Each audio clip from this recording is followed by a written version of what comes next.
Não a necessidade nem o desejo, mas o amor ao poder é o demônio da humanidade.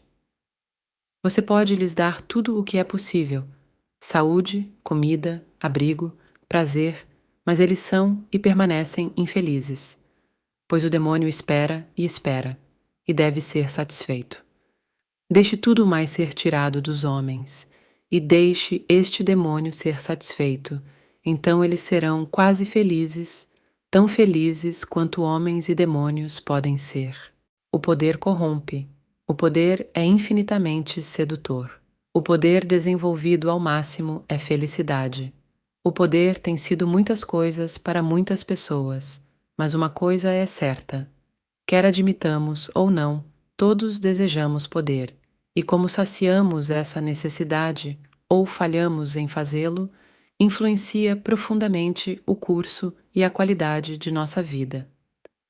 Neste vídeo, exploramos a natureza do poder e discutimos como os jogos de poder que definem as sociedades modernas estão manipulados de maneiras que favorecem a tirania em nível social e a doença mental em nível individual. O poder pode ser visto como a produção de efeitos pretendidos.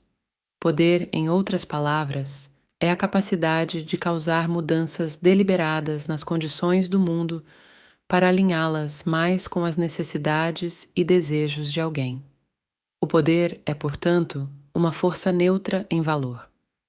Pode ser usado a serviço de objetivos que promovem a vida ou pode ser usado para propósitos destrutivos. Mas, para julgar uma expressão de poder como boa ou má, os fins visados não são os únicos critérios a considerar, pois na maioria dos atos de poder, outras pessoas desempenham um papel importante como meios na realização de nossos objetivos. Se um homem dependesse apenas de sua própria capacidade para satisfazer seus desejos, poder seria um sinônimo de habilidade pessoal.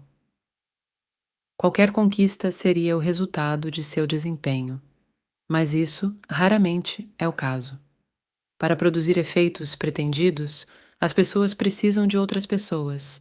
Elas devem exercer influência sobre elas para que estas ajudem a alcançar os resultados desejados. A influência sobre os outros pode assumir formas imorais, como o uso da força, dominação, coerção ou manipulação, mas também podemos influenciar as pessoas de maneiras positivas, como apelando à verdade, dando o exemplo ou conscientizando os outros de como seus interesses se alinham aos nossos.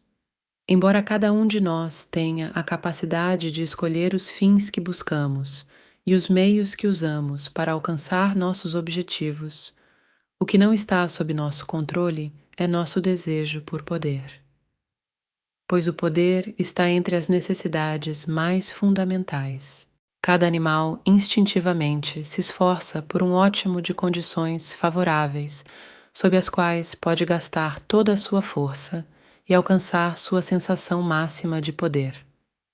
Todo animal abomina, da mesma forma instintiva, qualquer tipo de intrusão ou impedimento que obstrua ou possa obstruir esse caminho para o ótimo. A capacidade de expressar poder promove a sobrevivência em um mundo cheio de ameaças e ajuda a criar uma vida que vale a pena viver em um mundo que pode nos sobrecarregar com sofrimento e tédio.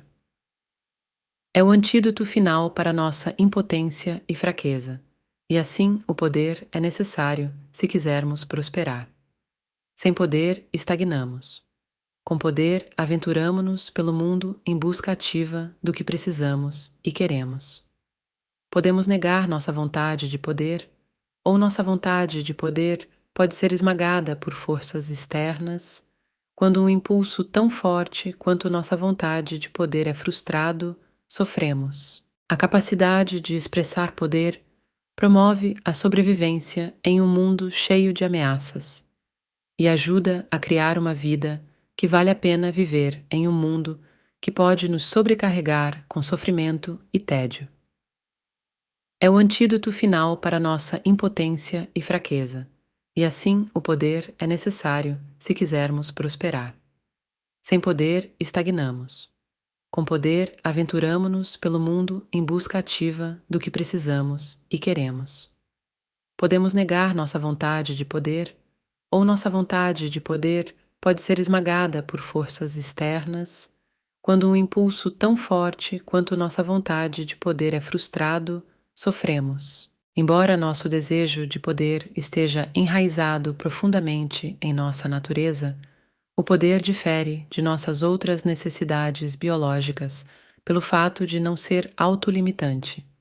Comer ou beber em excesso causa doenças, ter sexo demais causa repugnância, e só podemos dormir por tanto tempo antes que nosso corpo nos acorde. O impulso pelo poder é potencialmente infinito e ilimitado. Algumas pessoas, em busca de poder, não conseguem conceber qualquer limitação a ele.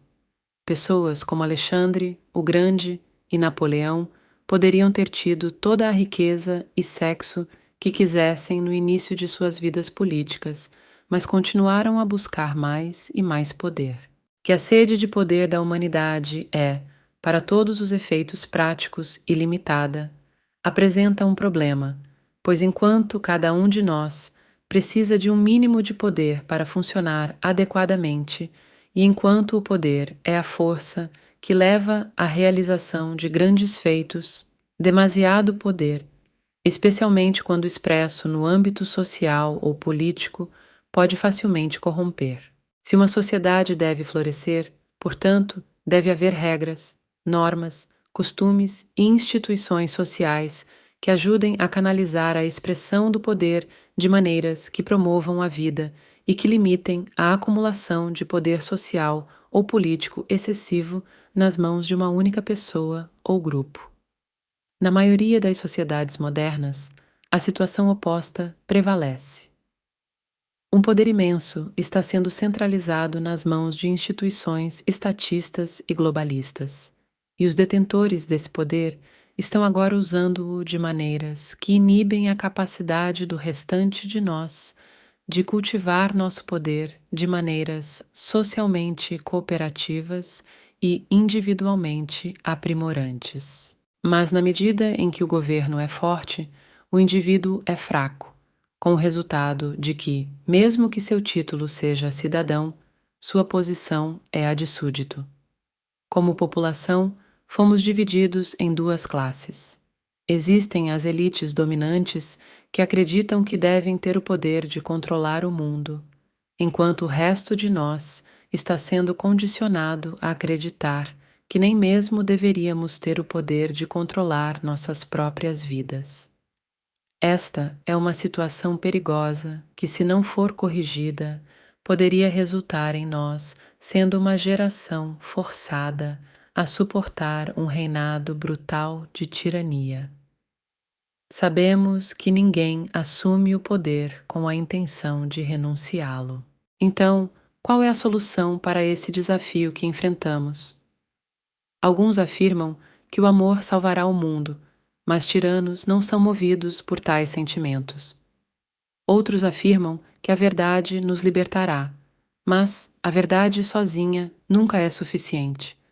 A verdade em si mesma não é poder algum. A verdade deve atrair o poder para o seu lado, ou então aliar-se ao poder, pois, de outra forma, ela perecerá repetidas vezes. Isso já foi suficientemente demonstrado e mais do que suficientemente. No final, apenas o poder impede o poder não concede nada sem uma demanda. Nunca fez e nunca fará. Se uma sociedade deve escapar das garras dos tiranos, o poder deve ser trazido para o lado da liberdade. Mas o tipo de poder necessário para realizar essa façanha não é o mesmo que apoia tiranos, pois mais pessoas cultivando a capacidade de dominar, manipular e coagir outras só levará a um grupo de tiranos sendo substituído por outro. Os tiranos são derrotados quando mais pessoas cultivam seu poder pessoal e depois usam esse poder para viver de maneira livre e resistir às correntes da tirania. Como esse poder que promove a vida é cultivado? através do processo de autorrealização, que representa o impulso mais forte e mais inevitável em todo ser, e que é uma lei da natureza e, portanto, de poder invencível. Autorrealizar é atualizar nossos potenciais, cultivar nossas habilidades, adaptar-nos ao mundo exterior e trazer harmonia ao nosso mundo interior. Cada indivíduo precisa de revolução, de visão interna, derrubada da ordem existente e renovação, mas não impondo-as a seus vizinhos sob o manto hipócrita da sensação de responsabilidade social ou de qualquer outro belo eufemismo para impulsos inconscientes de poder pessoal. A autorreflexão individual, o retorno do indivíduo ao solo da natureza humana, ao seu ser mais profundo com seu destino individual e social, aqui está o começo de uma cura para a cegueira que reina na hora presente. Muitas pessoas menosprezam o apelo à autorrealização, questionando como o desenvolvimento pessoal pode ajudar a mudar o mundo que está mergulhando no caos. Mas essa perspectiva ignora o fato de que, para que os tiranos prosperem, as massas devem ser fracas, pois os tiranos e aqueles que se beneficiam de seu domínio são sempre apenas uma pequena parcela da população e, portanto, carecem dos recursos pessoais para exercer controle generalizado sobre uma população de homens e mulheres fortes. Se, portanto, o suficiente de nós cultivar nosso poder pessoal por meio da autorrealização e, no processo, tornar-se mais eficaz em todas as áreas da vida, a fraqueza sobre a qual os tiranos se alimentam será substituída pela autoconfiança sobre a qual o poder dos tiranos se dissolve. Cada um de nós que reivindica o poder de controlar sua própria vida é uma pessoa a menos, apoiando tacitamente a tirania. E quando o suficiente de nós der esse passo, uma transição pacífica para um mundo mais livre se torna possível. Os tiranos podem ser destituídos sem o uso da força e sem a necessidade de lutas prolongadas, desde que pessoas suficientes desejem a liberdade e tenham a força e a fortitude interior para praticar a não conformidade e a desobediência civil, resistindo a comandos imorais e contrários ao funcionamento de uma sociedade livre e próspera. De todas essas indignidades, como as feras do campo não suportariam, vocês podem se libertar se tentarem, não tomando medidas, mas simplesmente desejando ser livres. Resolvam não servir mais, e imediatamente estarão libertos.